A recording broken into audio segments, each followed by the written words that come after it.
speech without a teleprompter because the teleprompter is not working. I can only say that whoever's operating this teleprompter is in big trouble. Awami লীগের নির্বাচনে অংশগ্রহণের সম্ভাবনা মনে রাখবেন দিন দিন বাড়ছে। তিনি যত তাড়াতাড়ি সম্ভব সুষ্ঠু এবং অন্তর্ভুক্তিমূলক নির্বাচন চান। আওয়ামী লীগ ও তাদের জোটকেও নির্বাচনী প্রক্রিয়াতে নিতে হবে। ইউনূস সরকার স্পষ্টতই সেনা প্রধানের সঙ্গে বিরোধে নেমেছেন এই নির্বাচনের বিষয়ে, আওয়ামী লীগের বিষয়ে। আওয়ামী লীগের যে মিছিল দিন দিন বড় হচ্ছে, তাদের তো উদ্দেশ্য আছে। আসসালামু আলাইকুম সম্মানিত দর্শক, আজকে আপনাদেরকে দেখাবো এমন একটি গুরুত্বপূর্ণ ভিডিও যে ভিডিওটি দেখলে রীতিমতো অবাক হবেন। চাঞ্চল্যকর অবস্থা সৃষ্টি হয়েছে, নেট দুনিয়ায় তোলপাড়, সামাজিক যোগাযোগ মাধ্যমে ভাইরাল। আসুন কথা না বাড়িয়ে দেখে আসি সম্পূর্ণ ভিডিওটি। 1 সেকেন্ডও না টেনে পুরো ভিডিওটি দেখবেন। চ্যানেলে নতুন হলে সাবস্ক্রাইব করে রাখবেন পরবর্তী আপডেট পাওয়ার জন্য। ভিডিওতে একটি লাইক করে দেখতে থাকুন সম্পূর্ণ ভিডিওটি। আওয়ামী লীগ জেগে উঠছে, বিশ্ব বিবেক বলতে শুরু করেছে আওয়ামী লীগকে নিয়ে ভোট করতে হবে। বিপদ বুঝলো আমেরিকা, এবার আবার তৈরি করলো নতুন প্ল্যান। সবাইকে ডেকে নাও আমেরিকায়, ভয় দেখিয়ে, লোভ দেখিয়ে, বুঝিয়ে সুঝিয়ে যেভাবেই হোক আওয়ামী লীগ বিরোধী শক্তিকে এক রাখতে হবে। আমেরিকার স্বার্থ পূরণ করতে হবে, নইলে আওয়ামী লীগ জিতে গেলে আমেরিকার স্বার্থ পূরণ হবে না। আর যে সবাই দল বেঁধে আমেরিকায়, তার একটা বড় কারণ কিন্তু এটাও। ওয়াকারুজ্জামানের প্রসঙ্গে ফিরি। বাংলাদেশের রাজনীতিতে আসল ক্ষমতা এখন যার হাতে, তিনি জেনারেল ওয়াকারুজ্জামান।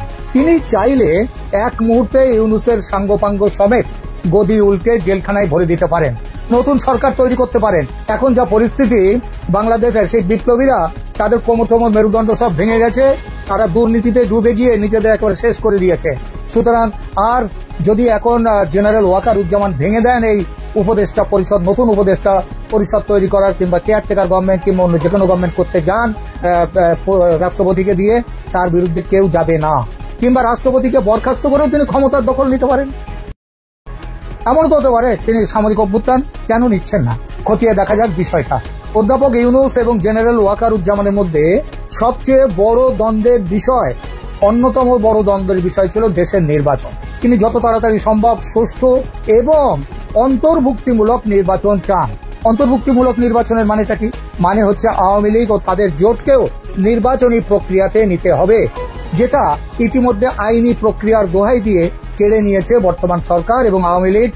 তাদের জাতীয় নির্বাচন কমিশন থেকে তাদের নিবন্ধন বাতিল হয়ে গেছে। অর্থাৎ ইউনূস সরকার স্পষ্টতই সেনা প্রধানের সঙ্গে বিরোধে নেমেছেন এই নির্বাচনের বিষয়ে, আওয়ামী লীগের বিষয়ে। যদি আওয়ামী লীগের ওপর থেকে নিষেধাজ্ঞা তুলে নেওয়া না হয় এবং এই অবস্থাতেই যদি নির্বাচন ডেকে দেওয়া হয়, তাহলে ওয়াকার সাহেব কি করতে পারেন? সংবিধান বিশেষজ্ঞরা বলছেন যে জেনারেল ওয়াকারুজ্জামান তাহলে 141 সংবিধানের 141 অনুচ্ছেদ ব্যবহার করে জরুরি অবস্থা ঘোষণার জন্য রাষ্ট্রপতি শাহাবুদ্দিন চুপ্পুকে দৃঢ়ভাবে সমর্থন করতে পারেন। রাষ্ট্রপতি অন্তর্বর্তীকালীন সরকারকে বরখাস্ত করতে পারেন তাহলে, এবং আগাম ও অন্তর্ভুক্তিমূলক নির্বাচন অনুষ্ঠানের জন্য একটি নতুন সরকার গঠন করতে পারেন। এবং সেনাবাহিনী, সন্ত্রাসী এবং অপরাধীদের যে তাদেরকে ছেড়ে দেওয়া হয়েছে, ইনডেমনিটি দেওয়া হয়েছে, তাদের খালাস দেওয়া হয়েছে বিচারের হাত থেকে, সেটা বাতিল করাটা কোনো ব্যাপারই নয়।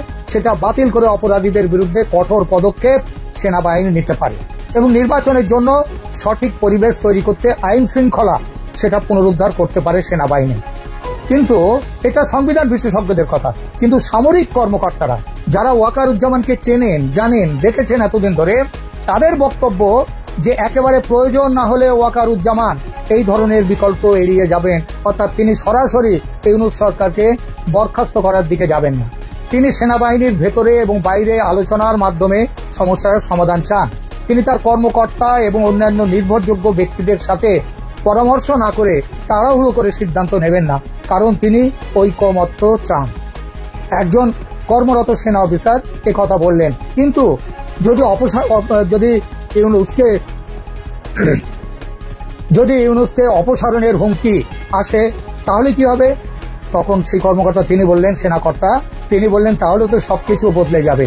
জেনারেলের অধীনে দায়িত্ব পালন করা একজন প্রাক্তন কর্নেল তিনিও বললেন যে যদি তিনি মনে করেন, মানে ওয়াকারুজ্জামান যদি মনে করেন যে তাকে পদচ্যুত করার জন্য একটি শক্তিশালী ষড়যন্ত্র চলছে, তবে তিনি দৃঢ় পদক্ষেপ নিতে বাধ্য হবেন, তার আগে নয়। সম্প্রতি আফ্রিকা থেকে ফিরে আসার পর সেনাপ্রধান কারো নাম উল্লেখ না করে বা দোষারোপ না করে সতর্ক করে দিয়েছিলেন।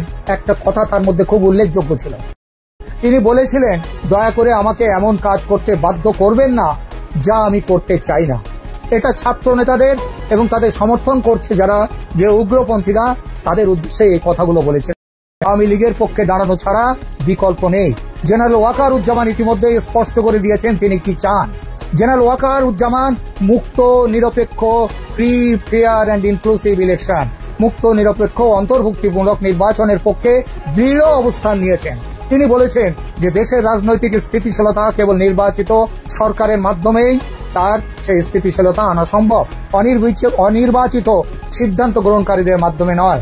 আওয়ামী লীগের প্রতি অবস্থান সেনাপ্রধান আওয়ামী লীগের পক্ষে সহ সব রাজনৈতিক দলের সমান সুযোগের পক্ষে মত দিয়েছেন। তিনি দলীয় অপরাধীদের বিচারের বিরোধী নন, কিন্তু পুরো দলের ওপর সাধারণ নিষেধাজ্ঞার বিরোধী। আওয়ামী লীগের মধ্যে যারা কোন দুর্নীতি করেছে, যারা অন্যায় করেছে তাদের বিচারক, কিন্তু তিনি সাধারণ নিষেধাজ্ঞার বিরোধী।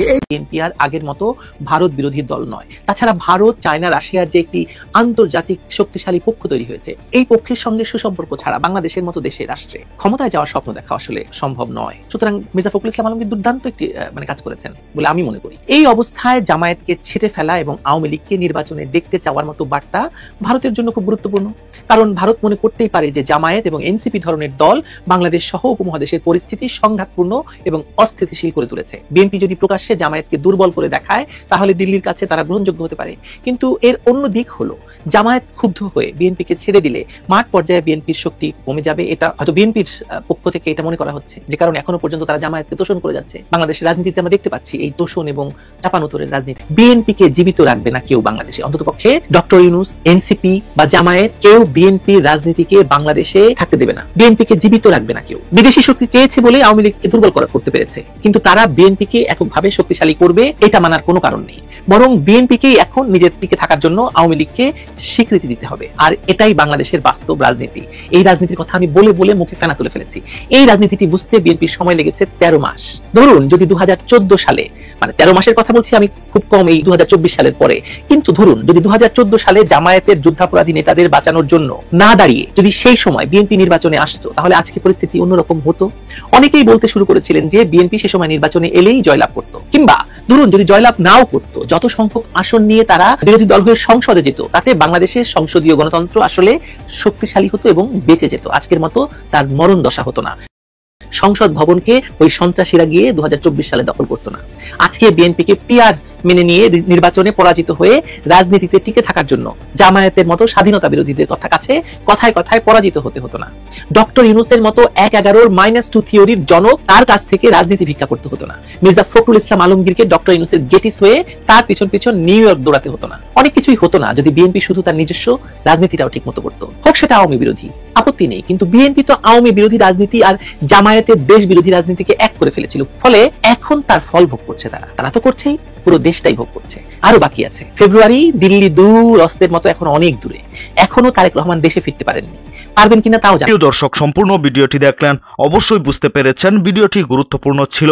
দর্শক, নির্বাচনের সময় যত ঘনিয়ে আসছে ঠিক ততই আশঙ্কা ঘনীভূত হচ্ছে যে আওয়ামী লীগ নির্বাচনে অংশগ্রহণ করতে পারবে কিনা।